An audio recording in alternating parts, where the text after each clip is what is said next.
Batang Kemukus Dini Hari, bagian ke-6, lanjutan Ronggeng Dukuh Paru, karya Ahmad Tohari.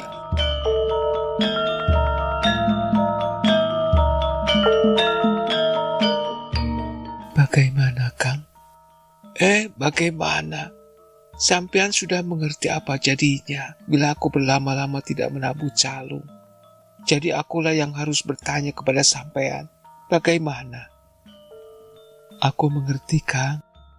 Kau berharap aku mau menerima permintaan panitia Agustusan, bukan? Tentu saja begitu, Jenganten. Iya. Srintil menghadapi kebuntuan rasa. Di depan kakeknya dia bersikeras tak mau memenuhi permintaan panitia Agustusan. Dihukum pun dia mau. Tetapi sebenarnya Srintil ingin menarik kata-katanya sesaat setelah terucapkan. Kini Srintil merasa telah menemukan orang yang paling tepat untuk menyatakan perasaannya secara jujur. Tanpa disadari, sejak semula ternyata Sakum adalah orang yang dekat dengan dirinya. Lebih dekat daripada suami istri Katerja, bahkan kakek dan neneknya sekalipun. Iya, Kang. Sebaiknya aku menuruti permintaan mereka. Aku mau menari lagi, Kang. Tetapi hatiku, Kang. Hatiku.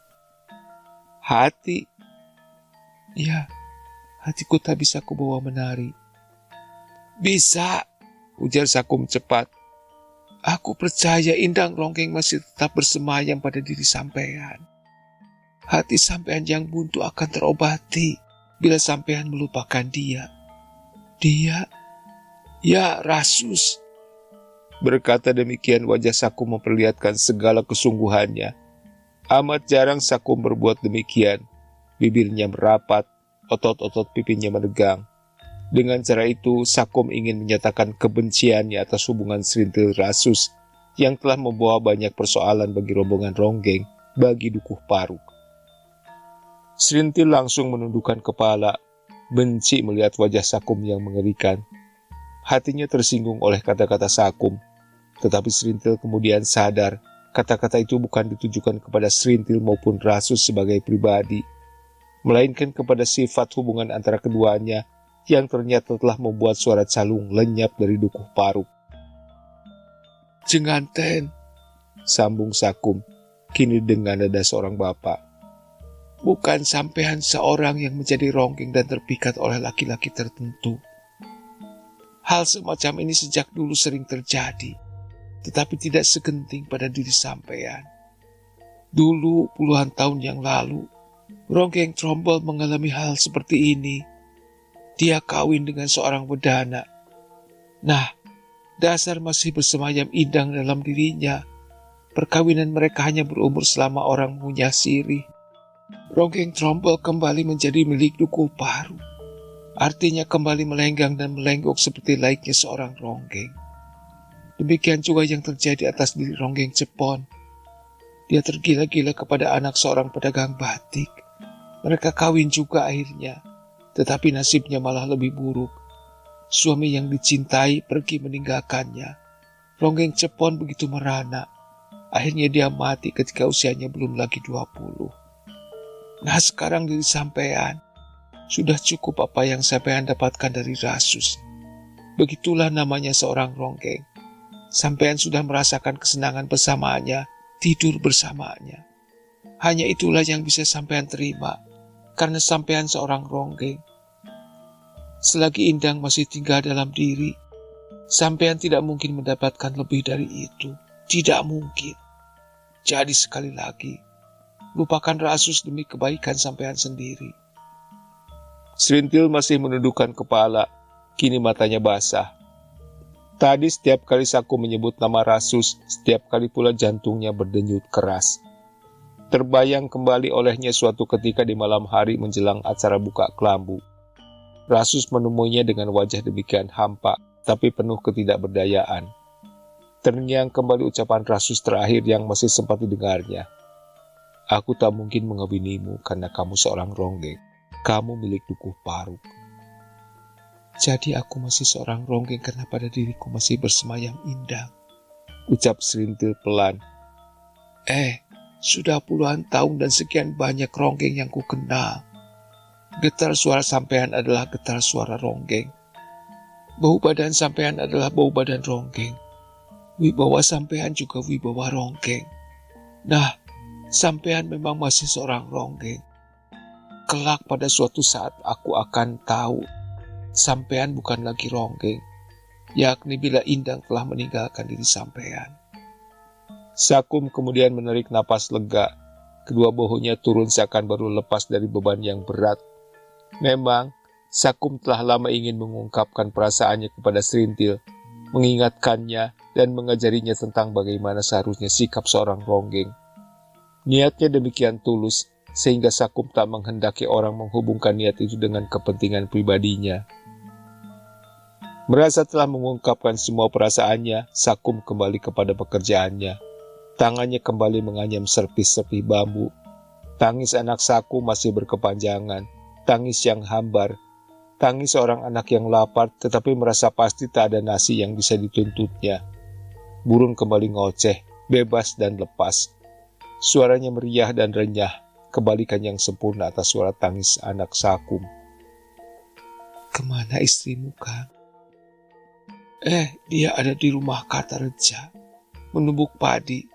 Tentu dia hampir pulang. Suara alunya sudah lama tak terdengar. Sudah menenak nasi? Tanya Serintil menatap wajah anak-anak Sakum. Pertanyaan itu mengundang harapan bagi mereka. Jenganten ini bagaimana? Yang sedang memburu menumbuk padi belum lagi pulang. Begitu. Sekarang matahari hampir tergelincir. Mestinya istrimu sudah pulang. Aku tahu matahari sudah tergelincir. Buktinya bau sengat makin menyengat. Pertanda tempat kencing anak-anak di sebelah barat rumah sudah kena panas matahari. Serintil meneruskan perjalanan ke rumah Tampi hendak mengambil goder. Masih di dekat rumah Sakum, dia melihat sepasang bunglon berkejaran pada ranting pohon dadap. Yang betina lari tunggang langgang lalu melompat ke dahan lain. Yang jantan mengejar, ragu-ragu, lalu menyusul melompat. Kali ini dia luput dan terbanting ke tanah. Diam dan seakan-akan mati. Warna kulitnya yang semula hijau terang perlahan-lahan berubah warna tanah. Binatang itu baru bergerak setelah langkah Serintil begitu dekat. Bila Kang Sakum tidak bijak, tentu dia akan berkata kepadaku, jangan membabi buta mengejar orang yang lari. Nanti terbanting seperti bunglon itu. Seperti Sakum, Tampi pun mendorong Serintil menerima permintaan panitia Agustusan itu. Tampi bahkan membubui kata-katanya dengan hal-hal yang memang belum diketahui oleh Serintil. Jenganten mungkin belum tahu. Pada malam perayaan seperti itu, akan berkumpul semua pria Jilidawan. Ada wedana, ada polisi, ada tentara, mantri ini, mantri itu. Semua akan berkumpul. Penonton lain bisa mencapai jumlah 1.000 orang. Percayalah Jenganten, makanya jangan sia-siakan pentas yang istimewa itu. Sampean justru harus tampil dalam tarian yang terbagus. Kamu juga mau nonton, yuk? Ya, itu pasti. Saya kira semua orang akan kerok batok pergi semua ke alun-alun kecamatan Dawuan. Jadi mengapa aku harus tinggal di rumah? Dalam perjalanan pulang, Serintil telah mendapat kata putus. Dia hendak memenuhi permintaan panitia Agustusan, tetapi Serintil sendiri tidak bisa memastikan apakah keputusan itu merupakan tekad yang utuh atau hanya karena sebab lain. Pihak pertama yang mendengar keputusan Serintil adalah Goder, bayi yang dipeluknya erat-erat sambil berjalan pulang. Bocah bagus, aku mau menari lagi, boleh kan? Kau tak usah khawatir. Aku tetap emakmu. Kau tetap anakku yang paling bagus. Ketika laut surut di Segara Anakan, sebuah perahu motor dengan mesin diesel tua merayap terbata-bata menempuh jalur Cilacap Kalipucang. Pada saat laut seperti itu, Segara Anakan mirip sungai di tengah endapan lumpur yang luas. Terbentuk delta-delta yang ditutup rapat oleh pohon bakau. Para penumpang dalam perahu motor itu dapat melihat kerajaan burung yang masih tersisa. Di atas hamparan lumpur itu terlihat berbagai jenis burung pemakan ikan. Trinil yang tak pernah berhenti membuat gerakan cabul berjalan kian kemari dengan kegesitan yang mengagumkan. Bila perahu motor mendekat, mereka terbang dalam lintasan patah-patah, suaranya hiruk-pikuk. Ada bluwak berkejaran setengah terbang dan setengah berlari di atas lumpur.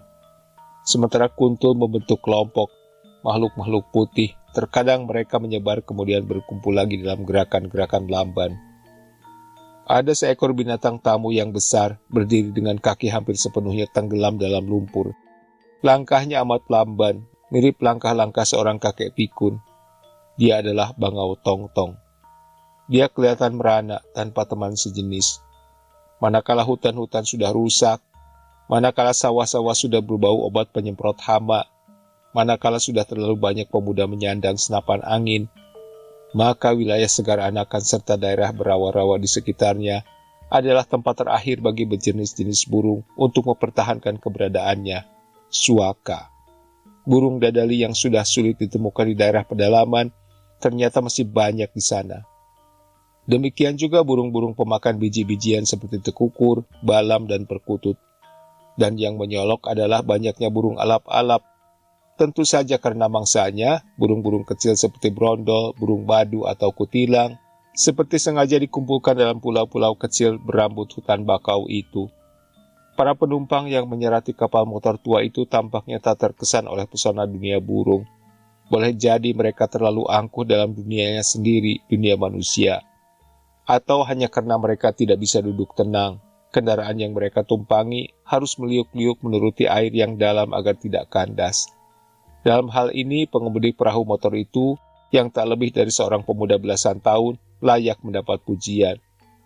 Dia memahami betul seluk-beluk pekerjaannya, dan keahliannya terbukti bila perahunya harus berpapasan dengan perahu lain dalam alur sempit dekat sebuah tikungan. Pada sebilah tempat pemberhentian, 3 orang turun, semuanya laki-laki. Melihat keadaannya, 2 di antara mereka tentulah tengkulak terasi, yakni hasil utama penduduk di wilayah itu. Yang seorang lagi kelihatan belum terbiasa di sana, dia berdiri agak ragu. Kemudian berjalan tertatih-tatih di antara titian bambu yang menghubungkan dermaga kapal motor dengan daratan. Di tengah titian dia berhenti dan terkejut melihat seekor biawak melintas di bawahnya. Binatang yang lari berkecipak itu meninggalkan alur berkelok-kelok pada lumpur hitam yang berbau terasi. Di tepian daratan ada warung yang menjual rokok, minuman, dan buah-buahan. Sebetulnya laki-laki itu merasa haus, tetapi karena tidak terbiasa dengan minuman bersahaja, yakni air asam yang disajikan dalam gelas kotor, maka dia berusaha menahan hausnya. Masalahnya bagaimana juga dia harus masuk ke warung itu. Dibelinya rokok dan pisang. Sambil makan pisang, laki-laki itu mencapai tujuan utama berhenti di warung itu. Kepada pemilik warung dia menanyakan sebuah alamat. Yang ditanyakan oleh Marsusi adalah alamat yang terlalu sering dicari orang pendatang, Pak Tarim. Banyak tetangga merasa heran mengapa begitu sering Pak Tarim menerima orang pendatang. Tarim, laki-laki tua berkepala semar, demikian juga perutnya. Setiap hari berleha-leha menghadapi gelas besar dengan kue-kue jajan pasar. Penghidupan sehari-hari dipercayakan kepada istri serta anak-anaknya. Anak-anak juga cucunya sudah mempunyai keahlian menangkap udang, kepiting, atau binatang lainnya untuk campuran bahan terasi. Demikian jorok cara pengumpulan bahan terasi itu, sehingga orang yang anti terasi sering menuduh bahwa bumbu masakan itu pasti tercampur bekicot dan belatung, bahkan bangkai kadal. Memang di kampung laut itu nama Tarim sering dihubungkan dengan ngelmu, tetapi hanya orang-orang tua tertentu yang mengetahui pasti ilmu apakah yang dikuasai orang tua itu. Anehnya justru orang luarlah yang mengetahui kekhususan Tarim, seperti halnya Marsusi. Melalui jalur informasi yang panjang dan berliku-liku, sampailah dia kepada Tarim. Menurut seorang teman, Tarimlah orang yang bisa membantu Marsusi dalam hal melaksanakan urusan khususnya. Panas udara mulai reda ketika Marsusi diterima oleh kakek Tarim. Tuan rumah menerima tamunya tanpa emosi, meskipun sang tamu adalah orang yang baru pertama dilihatnya dan kelihatan berasal dari kalangan priayi. Ketika Marsusi memperkenalkan diri, Tarim bahkan sama sekali tidak memperhatikan wajahnya. Hanya kepala semarnya yang mengangguk-ngangguk, lalu mempersilakan Marsusi beristirahat di sebuah kamar yang tertutup. "Silakan beristirahat dulu," kata Tarim sambil menunjuk kamar yang dimaksud. Nanti malam sampean baru bisa berbicara. Selamanya aku tak pernah berembuk dengan siapapun yang berada dalam keadaan lelah. Marsusi agak terperangah karena dalam kamar yang tak berkursi dan berlantai tikar pandan itu ada seorang tamu lain. Laki-laki yang tengah telentang itu cepat-cepat bangkit begitu Marsusi masuk. Keduanya berpandangan sejenak lalu bertukar senyum dan mengangguk. Naluri masing-masing mengatakan bahwa kedua-duanya sedang menempuh jalan yang sama. Maka antara kedua tamu itu segera tercipta suasana akrab. Saya Dilam dari Warung Bosok. Saya datang kemari hendak minta tolong kepada kakek Tarim. Bapak juga kan? Marsusi hanya tersenyum dan menyulut rokok. Teman barunya ditawarinya sebatang. Asap rokok membuat keduanya makin akrab seperti telah terjadi persahabatan yang lama sebelumnya. Nah, apakah persoalan sampean? Tanya Marsusi sambil menyandarkan diri pada dinding bambu. Dilam kelihatan ragu. Rahasia pribadi yang dibawanya dari Warung Bosok belum seorang pun tahu, belum juga istrinya. Haruskah dia membocorkannya kepada orang yang baru sekali bertemu? Hati Dilam menolak. Tetapi suasana senasib sepenanggungan bersama orang yang baru dikenalnya itu mengubah semuanya. Juga di mata orang dusun seperti Dilam, Marsusi kelihatan begitu berwibawa. Dan bagaimana juga Dilam merasa telah berutang budi, rokok Marsusi sudah dihisapnya. Sebenarnya persoalan saya sangat sepele, Pak. Kerbau. Kerbau? Benar, 2 ekor kerbau saya mati di kandang, diracun orang. Marsusi mengangguk, tak ingin menyelat cerita Dilam. Mula-mula pada suatu malam seekor kerbau saya lepas dari kandang. Malam itu juga saya cari kemana-mana, tetapi saya tidak bisa menemukannya. Baru pagi hari saya berhasil menemukan kerbau itu di ladang orang sedang menumpas tanaman jagung. Saya mengambil binatang itu kemudian pergi ke rumah pemilik ladang. Permintaan maaf saya ditolaknya. Dia juga menolak tawaran saya tentang ganti rugi. Nah, saya sudah berniat baik, tetapi 2 malam berikutnya kerbau saya mati 2 ekor. Bukan main sakit hati saya, Pak. Sampean yakin kerbau-kerbau itu mati termakan racun? Iya, Pak. Sejak kecil saya tidak pernah berpisah dengan kerbau. Saya tahu bahwa kerbau hanya berak di tempat-tempat tertentu. Saya juga tahu kerbau yang ingin kawin, yakni bila binatang itu mulai mengasah pantatnya ke tiang kandang. Apalagi tentang kerbau yang sakit. Nah, kerbauku mati mendadak, mulutnya berbusa. Setelah dipotong dan isi perutnya dikeluarkan, tercium bau racun. Isi perut itu kami buang ke kolam, dan ternyata ikan-ikan mati. Jadi apalagi kalau bukan racun? Sampean juga yakin bahwa pemilik ladang itulah yang meracuni kerbau sampean? Kalau bukan dia, siapa lagi, Pak? Marsusi tersenyum dan mengangguk demi menyenangkan lawan bicaranya. Ganti Dilam yang bertanya tentang persoalan yang dibawa oleh kepala perkebunan karet itu. Tetapi Marsusi menghindar dengan cara melorotkan tubuhnya hingga sampai pada posisi tidur. Mata dipejamkan pura-pura mengantuk. Dan kelelahan serta angin laut yang menerobos masuk ke bilik tamu itu membuatnya benar-benar tertidur. Ketika terbangun beberapa jam kemudian, Marsusi mendapati kamar sudah diterangi lampu minyak. Jam 7 malam. Desisnya setelah melihat jam tangannya. Marsusi bangkit, kakinya hampir menyentuh gelas. Ternyata bukan hanya ada gelas-gelas, melainkan juga piring-piring berisi nasi dan lauk pauknya. Semuanya tidak mampu membangkitkan selera Marsusi. Lidahnya sudah terbiasa dengan makanan yang lebih baik. Gelas Dilam tinggal berisi setengahnya. Tetapi, orangnya kemana? Pertanyaan itu terjawab oleh suara 2 orang yang sedang bercakap-cakap di dalam rumah. Marsusi dapat memastikan 2 orang itu adalah Dilam dan tuan rumah. Tergerak oleh rasa ingin tahu, Marsusi keluar dari bilik. Ternyata ruang depan tanpa lampu. Sepi, bahkan tak terdengar suara anak cucu Tari maupun istrinya. Marsusi perlahan-lahan duduk di kursi yang paling dekat dengan asal suara di balik dinding. Di ruang dalam, Dilam duduk berhadapan dengan Tarim. Kali ini wajah Tarim bersungguh-sungguh. Setiap ucapan tamunya ditanggapi dengan kening berkerut, serta kedua alis yang hampir bertemu. Sekali lagi pikirlah dahulu nak. Ini persoalan nyawa. Dan saya akan membebankan seluruh tanggung jawab pada diri sampean, kata Tarim sambil memandang tajam ke arah bola mata Dilam. Hati saya sudah bulat, Kek. Saya bersedia menerima segala akibatnya. Akibat di dunia dan di alam kelanggengan nanti. Iya, Kek. Sampean mengerti bahwa urusan semacam ini juga akan berakibat buruk kepada anak cucu sampean. Dilan tidak segera memberi tanggapan. Kini wajahnya menunduk, sejenak berhenti bernapas. Saat itu rasa sakit hati karena permintaan maafnya ditolak pemilik ladang menyengat kembali. Dalam rongga matanya terbayang 2 ekor kerbau kesayangannya terkapar. Saya tidak berpikir jauh ke sana, Kek. Urusan nanti bagaimana nanti saja. Pokoknya begitulah tekad saya. Aku tidak terbiasa tergesa-gesa, nak. Nah, pikirlah kembali. Keluarlah. Siapa tahu udara di luar bisa mengubah pikiran sampean. Meskipun merasa enggan, namun Dilam bangkit juga. Tidak diketahuinya pada saat yang lebih cepat, Marsusi berjingkat kembali ke biliknya. Udara di luar memang lebih dingin. Dilam memandang langit yang masih merona merah di barat sisa mambang petang. Nyamuk luar biasa banyak sehingga Dilam tak pernah berhasil menenangkan dirinya.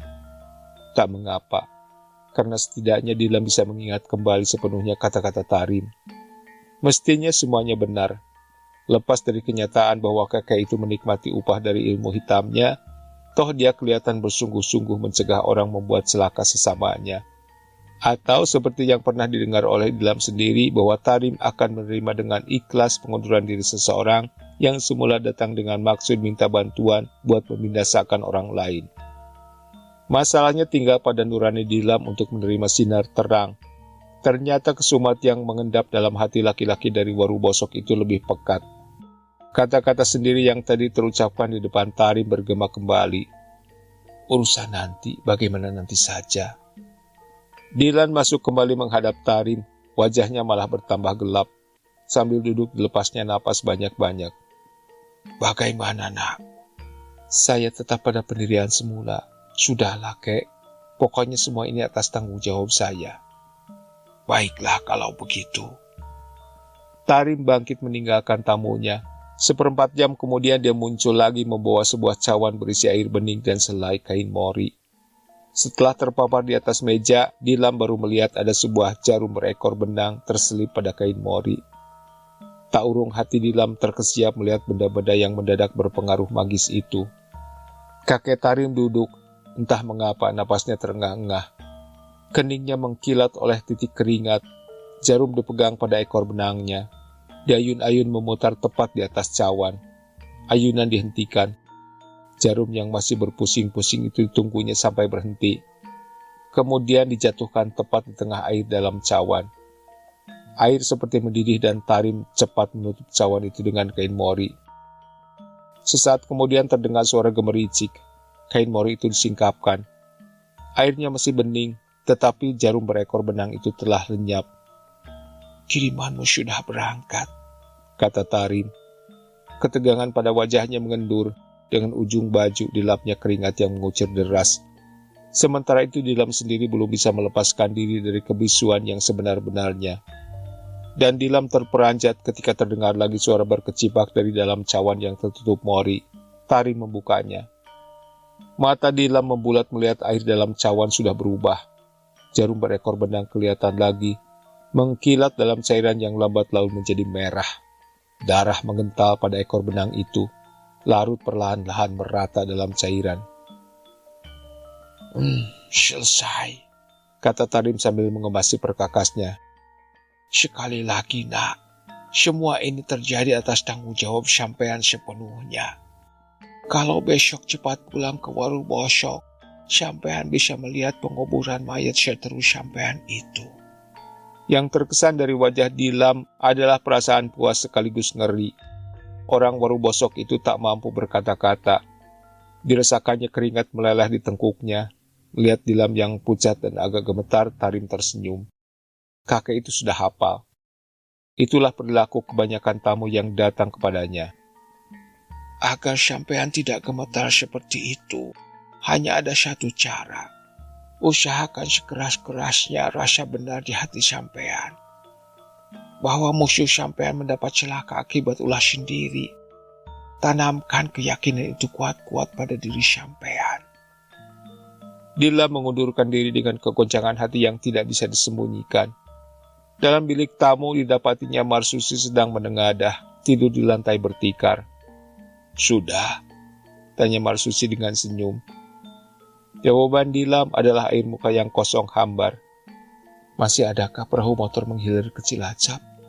Aku ingin secepatnya pulang, ujar Dilam. Mendengar cakap temannya yang ngelantur, Marsusi sekali lagi tersenyum. Sebab sesungguhnya dirinya pun mulai diliputi ketidakpastian. Dia mendengar seluruh percakapan antara Dilam dengan kakek Tarim. Sesuatu yang tidak boleh tidak telah membuat bulu kuduknya meremang.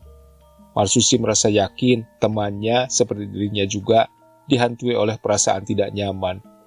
Kedua penghuni bilik tunggu itu berdaulat dalam pikiran masing-masing. Dilam terlentang berbantal tangan, matanya menerawang jauh menembus atap, membayangkan seterunya tiba-tiba terbatuk dan muntah darah. Disusul hiruk-pikuk dalam kegawatan yang amat sangat. Jerit istri dan anak-anaknya, seruan minta tolong kepada tetangga, tangis yang ramai dan berkepanjangan, galau suara laki-laki dan perempuan. Dan akhirnya sesosok mayat diam di atas balai-balai tertutup kain dari ujung kaki hingga kepala. Orang-orang yang semula tercekam kepanikan mulai duduk. Dilam seakan mulai mendengar mereka berspekulasi tentang sebab malapetaka. Tak ayal lagi pergunjingan akan sampai kepada masalah kiriman. Dilam gelisah. Kegelisahan itu makin terasa mengusik hati ketika terbayang kembali olehnya pemandangan dalam cawan putih itu. Ada darah kental yang larut perlahan-lahan dalam air bening. Marsusi duduk berselonjor dengan punggung lekat pada dinding bilik. Rokoknya mengepul.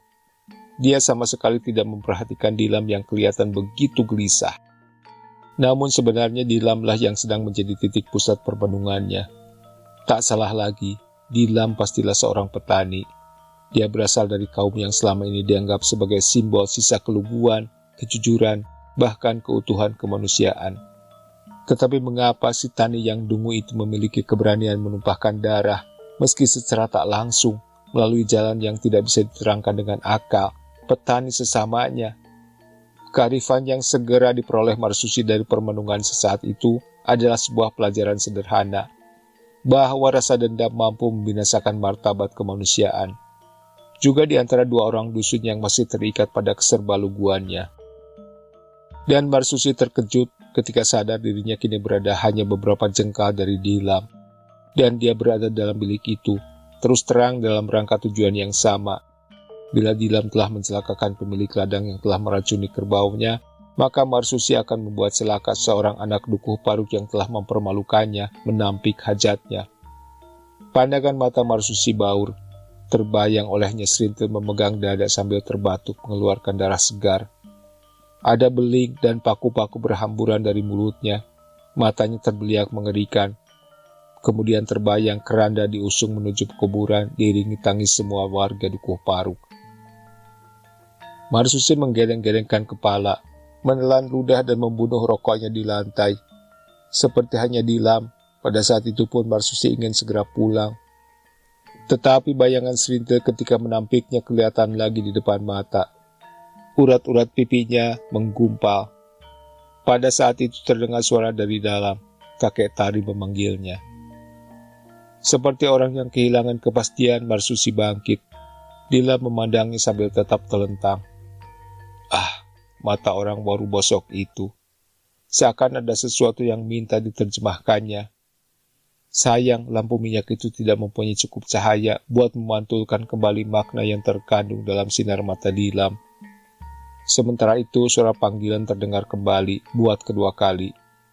Marsusi menyeberang ruang depan dan membuka pintu yang menuju ruang dalam. Silakan duduk, sambut Tarim dalam gaya yang paling ayem dan acuh. Sekarang terangkan maksud kedatangan sampean. Setelah terbatuk beberapa kali, Marsusi menceritakan kembali pengalamannya di Dukuh Paru kira-kira 2 minggu sebelumnya. Nada suaranya santun, tanpa emosi. Satu hal yang menarik perhatian tuan rumah. Tarim sudah terbiasa dengan bicara orang mengadu, mengeluh, dan penuh dendam.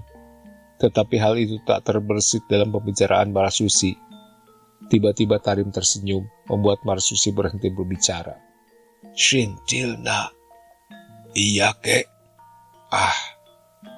Sampean mengenalnya, kek? Benar. Dia seorang ronggeng yang bisa membuat orang gregetan, bukan? Aku sudah pernah menontonnya. Memang. Dia telah mempermalukan sampean yang gagah begini. Marsusi tersipu, dibalas oleh Tarim dengan tawa terkekeh. Memang tidak enak dibikin malu. Apalagi oleh seorang ronggeng cantik. Lalu sampean mau apa? Tentu saja aku ingin membalasnya, bahkan melenyapkannya. Aku tahu betul, Srintil menerima semua laki-laki yang datang sebelum saya demi uang yang tak seberapa, atau demi 1-2 gram emas. Tetapi dia menampiku. Padahal 100 gram kalung emas berbandul berlian yang kusodorkan kepadanya. Mau disebut apa lagi kalau bukan penghinaan yang sebesar-besarnya. Tetapi, kek, pikiran saya berubah sekarang.